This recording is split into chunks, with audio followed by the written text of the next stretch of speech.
कि लखीसराय निरंकुश हो चुका है। इसको हम नरसंहार कहेंगे, अब हत्या नहीं कहेंगे। जब एक से ज़्यादा 2-3 हत्या हो जाती है तो मुझको लगता है कि वो नरसंहार ही है। अब अपराध का अभिप्राय बन गया है लखीसराय। ये हम कई बार जब भी आए हम इस सवाल को आप लोगों के सामने रखे। और सबसे बड़ी बात क्या है, सैया बेल कोतवाल तो अब डर काहे का। चित भी मेरी पट भी मेरी, बड़ों के बाप कनियों के बाप। अब लखीसराय में कोई बचा तो नहीं, अब विपक्ष नाम की कोई चीज नहीं है। तो सब लोग एक हो गए और सब लोग मिल के आम आदमी की जिंदगी तबाह कर दी। यहाँ ना तो रहा ना कुल में रोबन हरा। अपराध अपराधी सब एक हो चुका। यहाँ कोई जाति धर्म मजहब अपराधी के पास, सब बालू माफिया एक साथ मिलके काम करेंगे, जमीन माफिया एक साथ मिलके काम करेंगे। मतलब पैसे की इतनी भूख नेताओं को क्यों? और क्या पैसे के चलते आप किसी की जान ले लेंगे? या कोई न्यायप्रिय जनप्रतिनिधि है, हो सकता है डीजी साहब कह रहे थे कि इन पर भी इन्वेस्टिगेशन चल रहा था। तो हम डीजी साहब से जानना चाहेंगे किन पर इन्वेस्टिगेशन नहीं चल रहा है,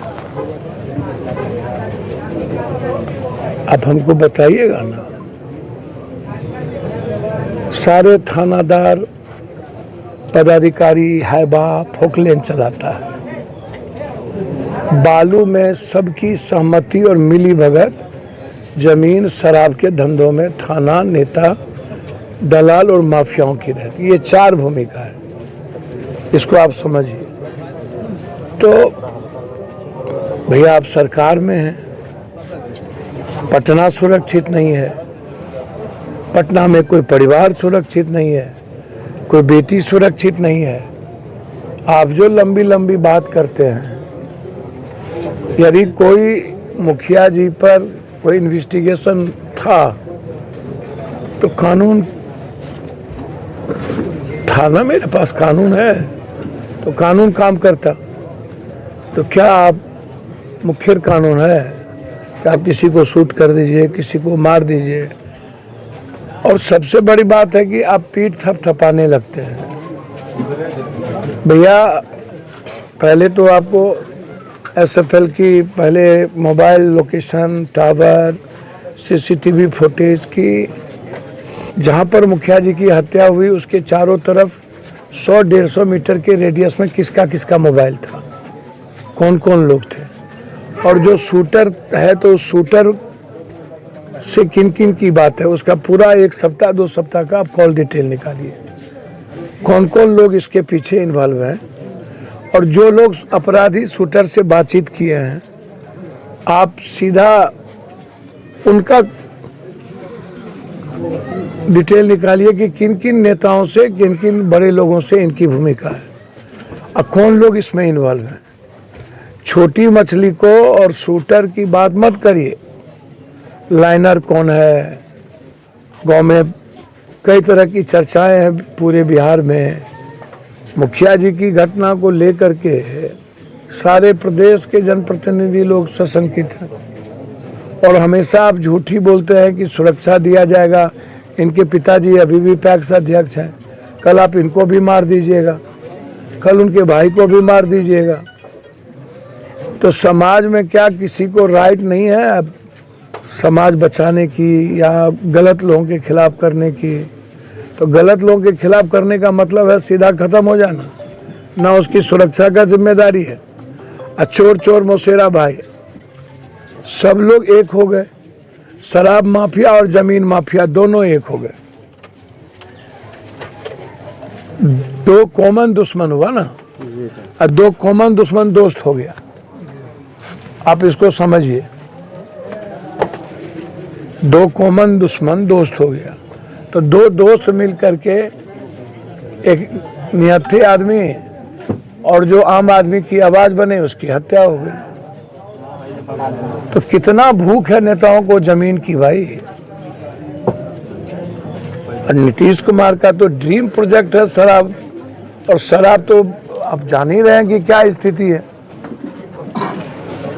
अब हम कई बार बोलते हैं भैया आप मुख्यमंत्री डिप्टी सीएम, तो डिप्टी सीएम साहब तो दोनों डिप्टी सीएम साहब बोलते रहते हैं एकदम पिंडदान करा देंगे। तो भैया पिंडदान करा दीजिए ना सबका। जिन लोगों को आप लोग मंत्री संतरी बना रहे हैं तो बालुए माफिया तो है, सासाराम वाले को बनाए तो पहले सारी संपत्ति थानेदार, डीएसपी, नेता, ये अपराधी लोगों का पूरा किसकी बेटी के नाम से, बीबी के नाम से, माँ के नाम से, चाची के नाम से, दादी के नाम से कौन कौन रजिस्ट्री कराया है जमीन इस 20 साल के अंदर, 30 साल के अंदर, वो तो रजिस्ट्री ऑफिस में सबका मिल जाएगा। और सबको निकालिए और सबका संपत्ति जब्त करिए किसके बेटे के नाम से। तो पहले आप जो लोग समाज को कोलैप्स कर दिया है, अपराधी और अपराध का कोई जात पात होता है क्या? और एक आदमी, इतनी बड़ी घटना घट गई, एक नेता ने, किसी ने बोलने की औकात और हिम्मत पैदा नहीं किया, तो चुल्लू भर पानी में डूब के मर जाओ ना भैया। मेरा सवाल सरकार से इतना ही है और यहाँ के एसपी और डीजीपी साहब से कि भैया इसके पीछे कौन है मरवाने में। कि आप एक या दो शूटर कह रहे हैं कि मैंने पकड़ लिया, क्या दो ही शूटर है मारने में? तो शूटर है मारने में, तो शूटर हायर किसने किया? कौन है मुकेश, कौन है रितेश? आप हमको जरा ये बताइए, किसके रिश्तेदार है या किसका मैनेजर है? अब वो किसके रिश्तेदार है या किसके लिए काम कर रहे हैं या किसका परिवार है? लाइनर कौन था, उसका मोबाइल लोकेशन क्या है? तो शूटर के पीछे जो है उसको ना पकड़िए, ये छोटी घटना तो है नहीं। इससे तो अपराधी और अपराध का मनोबल बढ़ेगा। इसलिए हम हाथ जोड़ते हैं नीतीश कुमार जी से, तो अब हाथ जोड़ने की स्थिति में है नहीं। हम पैर पकड़ ले, हाथ जोड़ ले, नीतीश कुमार जी तो बेचारे हैं।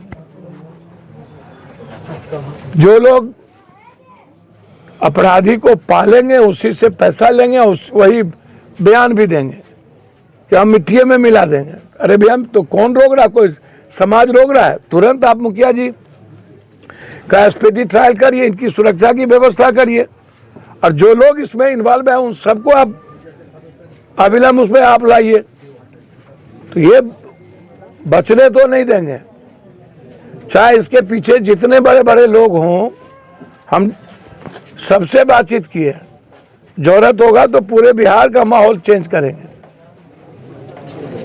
इसलिए आप बेफिक्र रहें, इस परिवार को न्याय कैसे मिले और समाज में अच्छे लोगों को की लाइफ सुरक्षित कैसे हो, ये मेरा दायित्व है और इसको हम निभाएंगे।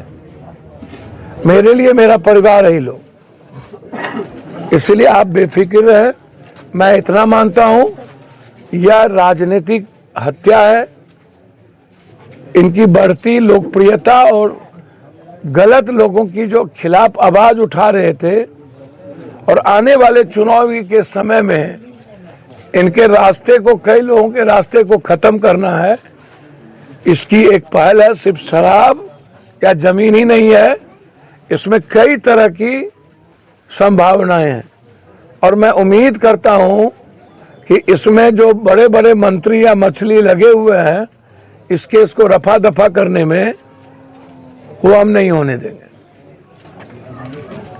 और आप भरोसा रखिए, इस परिवार के साथ तन मन धन व्यक्तिगत मैं साथ खड़ा हूं। हर दिन लाश उठाते उठाते थक चुका हूं भैया। कल 7 आदमी का लाश उठाए, एक पप्पू सिंह थे, उसके इकलौते बेटे को मार दिया। एक बनारस में एक बच्चों को मार दिया 4 लाख रुपए के चलते, करंट लगा के, यही बगल का था। अभी यहाँ के बाद बख्तियारपुर जा रहे हैं, जहाँ एक साधारण से मोदी परिवार को मार दिया, रूडली मार दिया, काट काट के मार दिया। तो समझ में नहीं आता है कि आखिर आप, इकबाल नहीं बचा, डर नहीं बचा, कानून का डर नहीं बचा, संविधान का डर नहीं बचा, और समाज का भी डर नहीं बचा। अब समाज तो कमजोर हो ही चुका है। तो इसीलिए मेरा आग्रह है डीजीपी साहब से, प्लीज पॉलिटिकल प्रभावित मत होइए। यह घटना पॉलिटिकल और रसूखदार लोगों के सहमति से हुई है। इसमें सारे बड़े लोग इन्वॉल्व हैं, और उन बड़े लोगों को नंगा करिए, यही मेरा